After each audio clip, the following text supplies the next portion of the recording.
Bonjour à toutes et à tous et merci d'écouter la chaîne En quête du philosophique. Avant de préparer cet épisode, j'ai longuement réfléchi aux perspectives qui étaient les miennes, notamment d'un point de vue politique justement. Allais-je ou non m'engager dans une affirmation politique dont les présupposés de ma chaîne annoncent le caractère dans l'évidence? Comment ne pas risquer de priver la chaîne d'un auditoire potentiel en une période de crispation politique très forte? Pour le dire très clairement, je m'apprête à montrer que le mal en politique procède en conformité avec les 3 épisodes précédents dans l'aliénation par une structure coercitive sur le marché de l'emploi par exemple, une aliénation de l'individu dans ses possibilités ontologiques pour les rétribuer financièrement afin qu'elles prennent de quoi payer leur loyer, leur énergie, l'école de leurs enfants, etc. La structure capitaliste mondialisée, d'aucuns parlent de néolibéralisme depuis l'effondrement de tout modèle antagoniste, génère une logique qui est tout à fait celle de l'esclavage, en destituant les individus de leur dignité d'individu, afin de les tenir à la disposition d'un asservissement toujours plus grand, pour les convertir en masse salariale, qui soit la moins coûteuse possible, et qui soit la plus facile possible à remplacer. Avant même de recourir à Marx, ce que nous allons faire ensemble, avant même de recourir à Marx, on est en pleine contradiction avec le deuxième impératif catégorique qui exige de toujours considérer autrui comme une fin et jamais comme moyen. Le capitalisme s'oppose fondamentalement aux impératifs catégoriques kantiens. La totalité de la logique capitaliste, depuis l'industrialisation de l'esclavage au moins, est une structure de la réduction d'autrui à un moyen, de la conversion d'autrui à une unité manipulable, une donnée dirigeable. Je vous signale en passant que diriger se dit en anglais manager. Je vous laisse méditer sur les rôles des happiness managers ou autres artefacts d'une nouvelle langue des ressources humaines. Alors donc, avant de préparer cet épisode, je me demandais s'il était pertinent, pour la visibilité de la chaîne et la recevabilité de son propos général, je me demandais s'il était pertinent d'assumer si nettement que son auteur était ce que l'on appelle communément de gauche. C'est-à-dire mettant le social avant le financier, et considérant qu'un bon milliardaire est un milliardaire imposé très fort et très radicalement. Précisément, en disant ces deux choses, je me rends bien compte que j'atténue beaucoup la radicalité de ma position, puisque si je me laissais aller à quelques divagations lyriques, je comparerais volontiers les milliardaires aux castors qu'il faut manger pour sauver les forêts. Mais alors pourquoi est-ce que je me nuance comme ça? Finalement, en réfléchissant à la posture que j'allais me permettre d'adopter, je réalisais que j'étais précisément en train de subir une aliénation de mon être. Être d'extrême droite aujourd'hui, sur Internet, exploite des niches d'audimat qui sont susceptibles de se montrer très actives, et ce faisant de finir par obtenir une chronique sur CNews, de parler très mal à des gens qui sont bien éduqués, qui ont des horizons très différents du mien, et qui utilisent ce qui était jadis un espace public pour tenter de témoigner de la pluralité cognitive et culturelle de l'espèce humaine, afin de les humilier, ces gens-là, par des raccourcis très rapides et d'une teneur rhétorique fort douteuse. Alors, sans aller jusqu'à dire des choses à ce point contraires à mon éducation, à ma culture, à mon sens de la nuance et à la jouissance de la complexité dont on est doté tous et toutes, notamment via nos intellects, c'est-à-dire sans aller jusqu'à l'abrutissement radical qui est nécessaire pour être d'extrême droite aujourd'hui, il me fallait quand même réfléchir.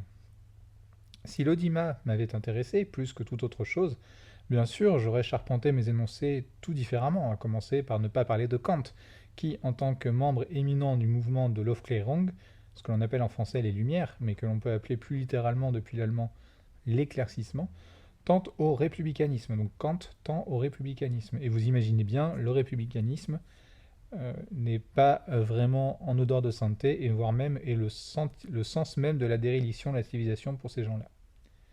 Bon, je parle d'extrême droite, mais c'est peut-être le plus douloureux de l'aliénation qui est celle des gens comme moi aujourd'hui. Ce n'est pas l'extrême droite qui écrit les règles de l'audimat.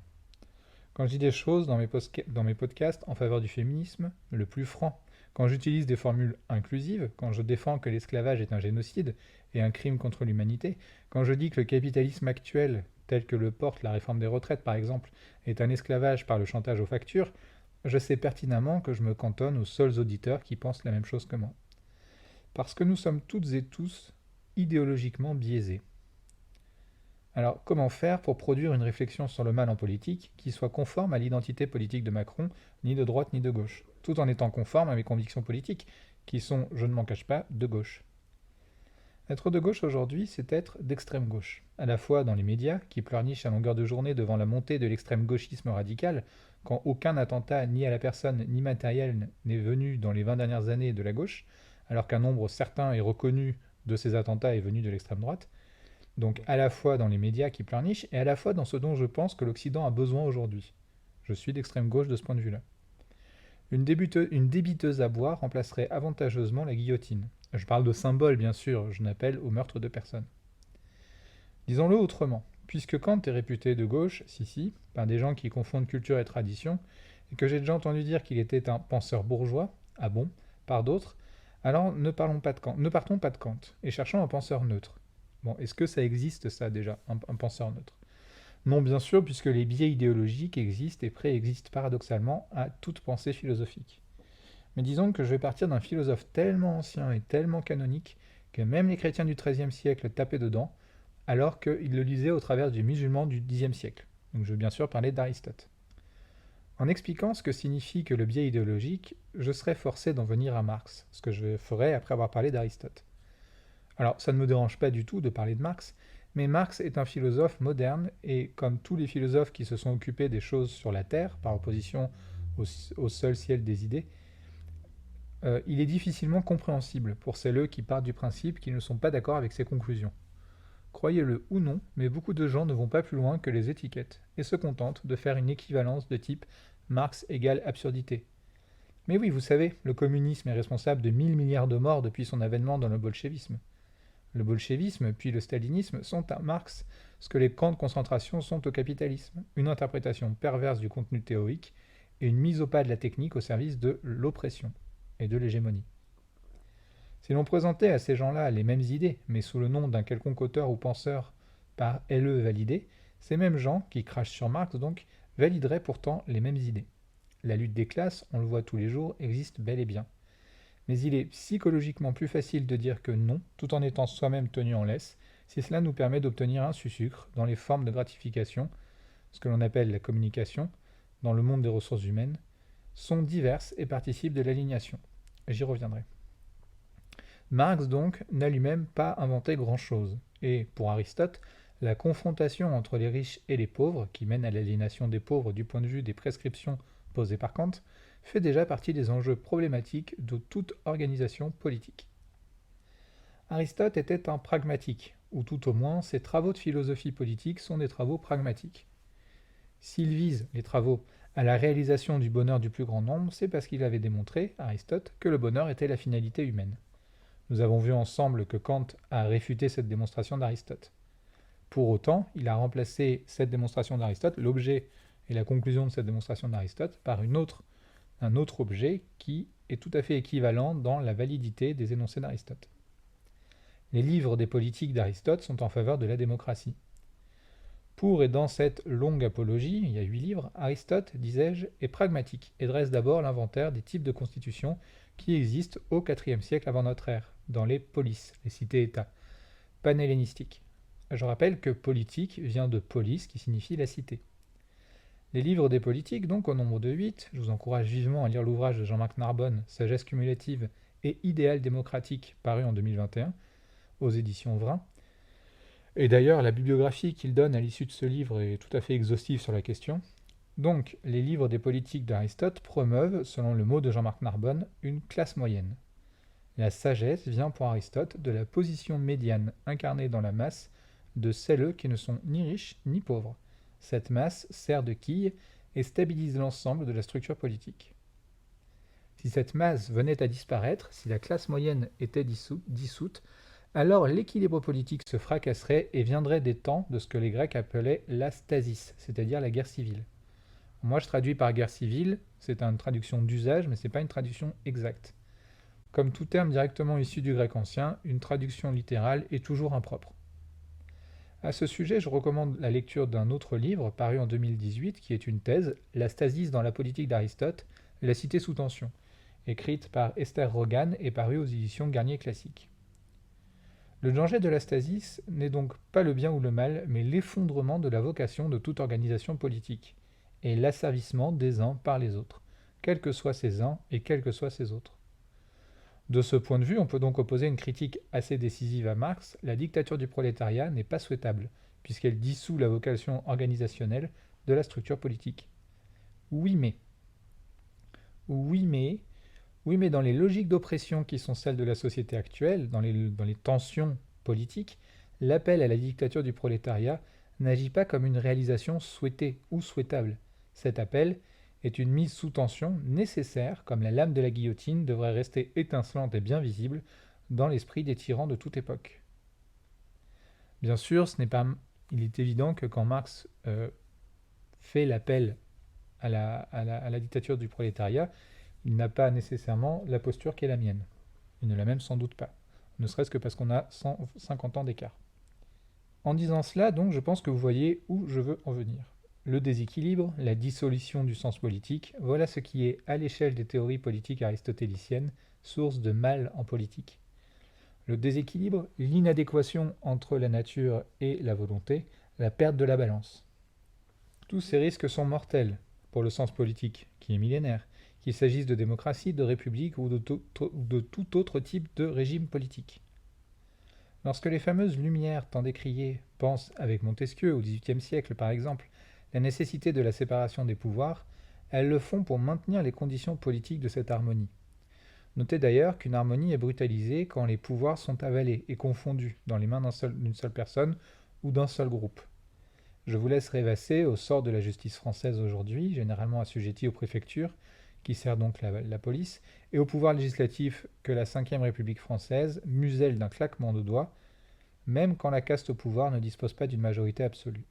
Lorsque les Lumières établissaient l'impératif de la séparation des pouvoirs, elles le faisaient donc en vertu de leur visée de l'harmonie. Elles le firent dans le but de rendre pérenne cette quille dont Jean-Marc Narbonne propose qu'Aristote la situait dans la confrontation des élites à la massive classe moyenne. Opposition d'ailleurs dont Nietzsche se souviendra puisqu'il parle pour sa part, en bon platonicien dirions-nous, de la dictature de la médiocrité en guise de démocratie. Les faibles et les médiocres, si l'on lit trop rapidement Nietzsche, s'allient pour harasser le fort et le délicat. Le problème qui me retient d'aller plus loin sur Nietzsche ici, dans sa lecture politique, c'est encore l'intervention de l'extrême droite dans le paysage philosophique. C'est-à-dire la trop grande porosité entre cet aspect-là de Nietzsche et ce qu'en fit sa grande sœur. De quoi est-ce que je parle ? À la fin de sa vie, Nietzsche était paralysé et ne communiquait plus qu'en jouant du piano. Je romantise un peu, mais c'est pas loin. Il était donc absent à lui-même, et c'est sa sœur qui prit soin de ses manuscrits, encore non publiés, sauf que sa sœur adorée, dont parle le film The Day After Tomorrow, réalisé par Roland Emmerich et sorti en 2004, sa sœur adorée avait des accointances avec le nazisme montant, de telle sorte qu'une partie des manuscrits de Nietzsche, notamment ceux qui concernaient la volonté de puissance, ont été en fait ni plus ni moins que réécrits ou légèrement annotés, en tout cas déformés, pour être conformes à l'idéologie nazie et faire de Nietzsche l'un des idéologues bien involontaires du nazisme, voire même l'un de ses prophètes. Des travaux dans les années 50 ont rendu à Nietzsche son caractère authentique et fait la part des choses. Comme l'écrivent très bien certains spécialistes contemporains actuels de Nietzsche, sa sœur n'est pas coupable de tout. Il était possible de saisir les incohérences de la pensée nazie avec les postulations nietzschéennes. Heidegger n'aura pas cette excuse, soit dit en passant.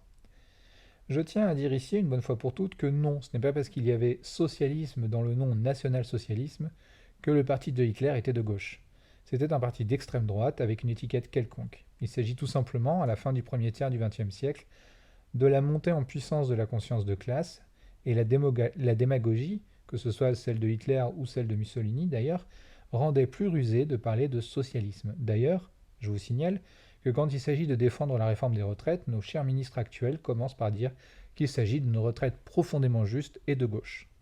Je vous laisse méditer sur ce que cela signifie de leur propre rapport à la démagogie.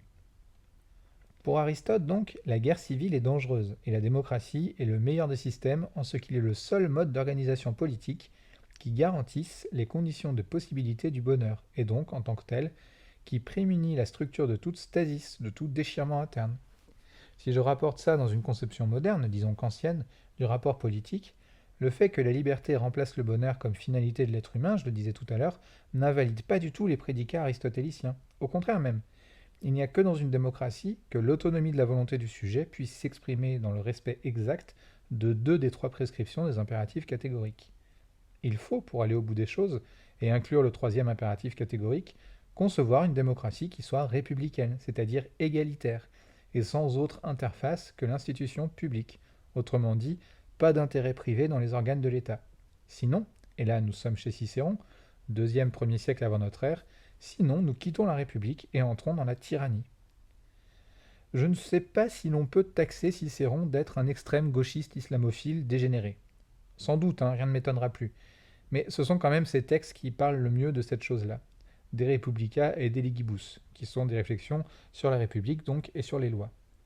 Cicéron était platonicien, mais les livres des politiques d'Aristote saturaient les débats publics de l'époque, et les écrits de Cicéron influenceront grandement par exemple Nicolas Machiavel, 15e-16e siècle.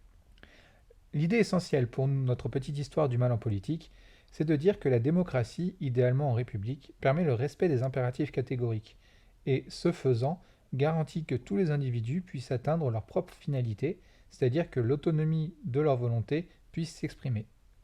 Je rappelle que le gauchiste Aristote, forcément gauchiste puisqu'il fait l'apologie de la démocratie, vivait dans un monde où l'esclavage était encadré, existant, encadré, légiféré, codifié.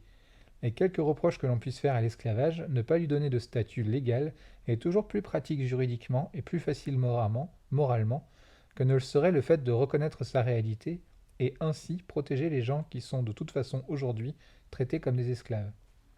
Avant de revenir sur l'illustration aujourd'hui de l'esclavage, je tiens aussi à spécifier que l'esclavage sous Aristote, c'est une histoire de dette impayée, une histoire de cité-État adverse vaincu. Ça n'a rien à voir avec un esclavage basé sur un principe racial. Ça n'a strictement rien à voir. Il n'y a aucune hiérarchie. C'est simplement des perdants et des vainqueurs. C'est un autre rapport au monde. Et en plus de ça, la Grèce antique, c'est quand même un carrefour ethnique. Donc c'est très compliqué d'injecter ce genre de débat dans cette conception antique de l'esclavage. Je disais donc qu'on traite encore aujourd'hui des gens comme des esclaves. Et il n'y a qu'à voir le traitement accordé en 2023 aux droits de grève des métiers essentiels. Ceux dont on voit immédiatement les effets quand leurs salariés cessent de faire ce pourquoi on les soupète en théorie. C'est rigolo d'ailleurs parce que le Sénat et l'Assemblée nationale, ça ne change rien qu'ils fassent grève. Mais d'ailleurs, ils ne font pas grève. Enfin, je pense notamment, en fait, quand je parle de ça en particulier, je pense notamment aux éboueurs à Paris ces derniers jours.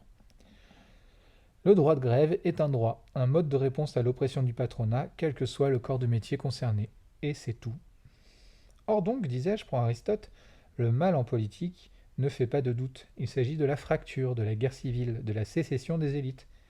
Oui, alors c'est marrant parce que déjà du temps d'Aristote, ceux qui menacent de faire sécession et de tout faire en ignorant les besoins du reste du monde, ce sont déjà les aristocrates, les élites financières. Incroyable, hein? Cette fracture mène donc à l'effondrement de la justification du regroupement politique et fait apparaître, de l'expression aristotélicienne, une multiplicité de cités dans la cité. C'est-à-dire que l'unité du corps politique est brisée et se scinde indéfiniment en factions qui divisent les énergies de la police et la rendent vulnérable. Il faut savoir qu'Aristote arrive juste après le procès de Socrate et que ce procès a traumatisé Athènes. Socrate n'a sans doute pas été condamné parce qu'il était moche et qu'il couchait avec de magnifiques petits jeunes. Socrate a surtout été condamné parce qu'il ne respecte pas la piété athénienne, c'est-à-dire, au 5e siècle avant notre ère, les divinités de la démocratie, les gestes publics de la politique athénienne. Il est probable que Socrate ait participé au complot contre la démocratie qui permit l'ascension des 30 tyrans, et c'est une fois que Sparte, alors adversaire juré d'Athènes dans la guerre de Péloponnèse, s'est trouvé en situation de danger, que Athènes a pu régler ses comptes. Alors là, une fois de plus, j'utilise tellement d'hypothèses que je suis obligé de faire ça dans le bon sens. Athènes et Sparte s'affrontent pour l'hégémonie dans le Péloponnèse. C'est la guerre du Péloponnèse rapportée par Thucydide, par exemple, dont vous avez une longue édition aux belles lettres. Et donc, dans cette lutte pour l'hégémonie sur le Péloponnèse, qui est le morceau de mer par lequel les deux cités se font face, Athènes organise la Ligue de Délos, qui la rendra très riche avec un impôt assez lourd sur les cités qu'elle protège, et qui lui permettra de faire des merveilles architecturales sur l'acropole.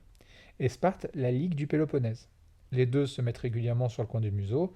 Athènes va rencontrer un problème de taille, un coup d'état de certains de ses généraux. Et ce coup d'état va l'affaiblir grandement, contre Sparte, qui, spoil alerte, n'était pas franchement démocratique. Mais une paix est quand même signée entre les deux superpuissances de la région, et parmi d'autres promesses, Athènes s'engage à ne pas poursuivre les intrigants politiques qui ont participé à son affaiblissement, en échange de la paix. Puis Sparte doit, encore, faire face aux Perses. Champ libre ouvert à Athènes, vite, elle règle ses comptes avec certains de ses fameux intrigants. Socrate en tête. Toute cette histoire d'impiété, de corruption de la jeunesse, etc. est donc une vaste fable, servie notamment par Platon, pour glorifier son maître et pour déboulonner en passant la démocratie. Alors quand je dis que c'est une vaste fable, servie par Platon, les textes de Xénophon en témoignent aussi, donc en fait c'est bien ce qui s'est passé. La question c'est de savoir ce qu'en fait Platon au moment où il l'érige comme mythe antidémocratique. Ce déboulonnage donc de la démocratie va avoir un impact très lourd sur l'histoire politique de l'Occident et va rester comme ça en demi-fable jusqu'au XVIIe et XVIIIe siècle en Europe. Si ces sujets vous intéressent, je vous recommande la lecture du livre de Paulin Ismar, paru en 2013, L'événement Socrate, qui est une porte d'entrée critique sur l'histoire des idées. Je vous recommanderais aussi volontiers de faire la lecture d'un auteur du XVIIIe siècle, peut-être plus hermétique, ce qui est Nicolas Fréré, mais c'est déjà peut-être une lecture de spécialiste. Bon, on a donc une réaction très violente de Platon qui, dans son ouvrage politique majeur, La République, établit une hiérarchie du type de celle que défendra Anakin Skywalker face à la sénatrice Padmé Amidala, avant de devenir lui-même l'instrument d'un tyran, tuant la démocratie et la République. Sous les applaudissements pour citer Mace Windu. Ce n'est pas que l'histoire soit un éternel recommencement, mais que la lutte des classes soit un éternel ressac. Nous en venons donc à Marx. Il est inutile de vous rejouer l'histoire de la lutte des classes, cette même lutte que les ultra-riches remportent actuellement haut la main. Notez en passant, ou méditez peut-être, au fait que l'écocide est un outil au service de ces ultra-riches dans la lutte des classes. Il ne faut pas lire beaucoup de science-fiction pour comprendre que l'écocide va être responsable d'un effondrement démographique sans précédent de l'espèce humaine dans les prochaines années. C'est-à-dire des morts en très grande quantité, et les ultra-riches ne cesseront pas d'être ultra-riches, quand ce processus de sélection semi-naturelle aura remis le compteur démographique humain à un stade où la planète redeviendra capable d'assumer la quantité d'humains, en termes de ressources et d'espace. L'écocide et le drame qui s'annonce sont utilisés par les ultra-riches dans la lutte des classes. Il faut en avoir conscience. Ils se fichent éperdument de réguler leur consommation. Ils veulent la conséquence de leur consommation non régulée. Ils veulent l'autodestruction de la grande majorité de l'humanité. Ce n'est pas être complotiste que de le dire, c'est simplement être observateur et tirer des déductions qui permettent de rendre les différents agirs à l'œuvre actuellement intelligibles. Il n'y a aucune volonté politique pour aller contre ça, et ça n'est pas par hasard. La lutte des classes n'a jamais été aussi actuelle en un sens, et désolé de vous le dire, mais nous la perdons.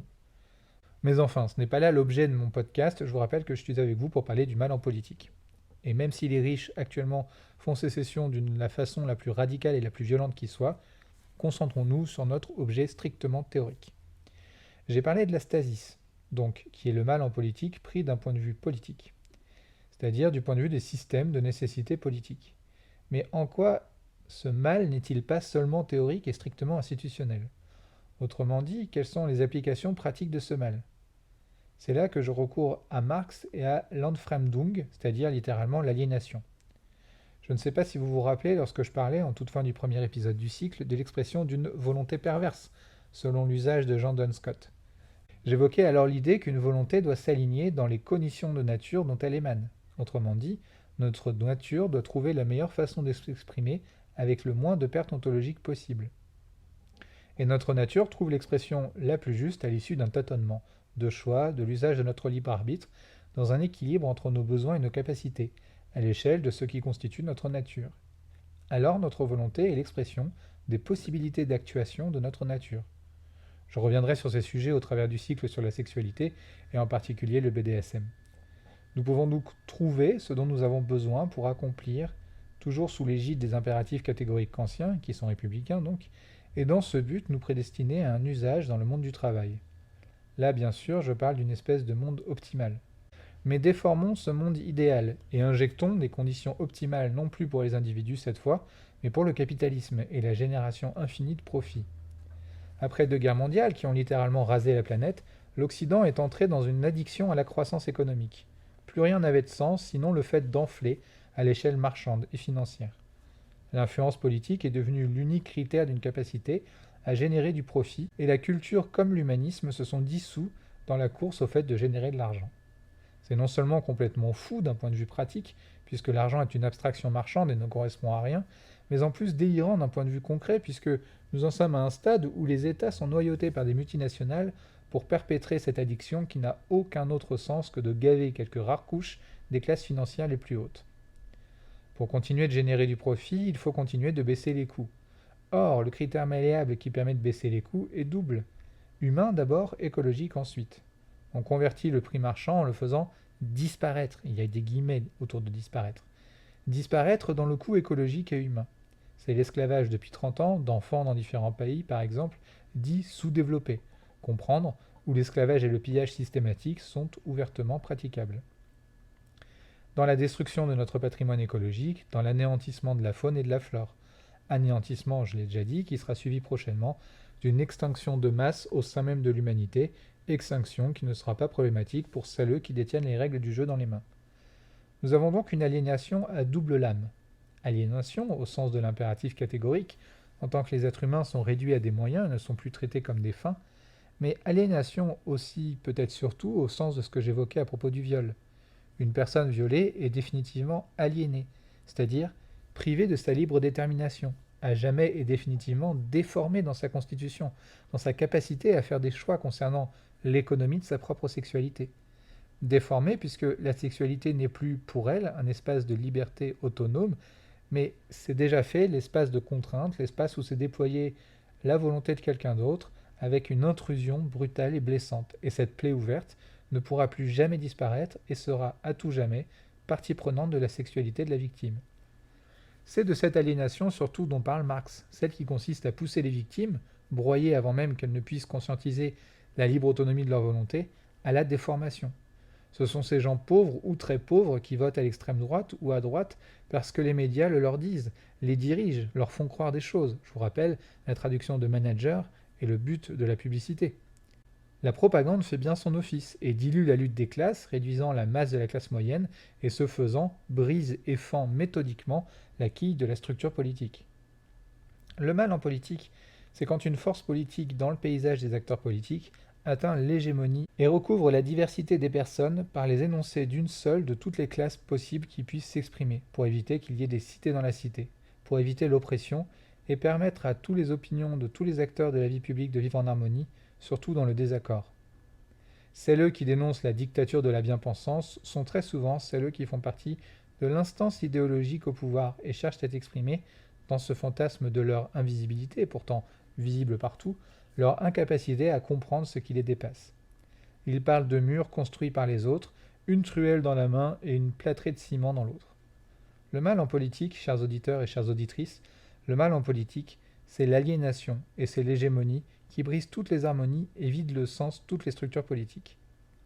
Je vous remercie de m'avoir écouté et je vous souhaite à toutes et à tous une excellente semaine.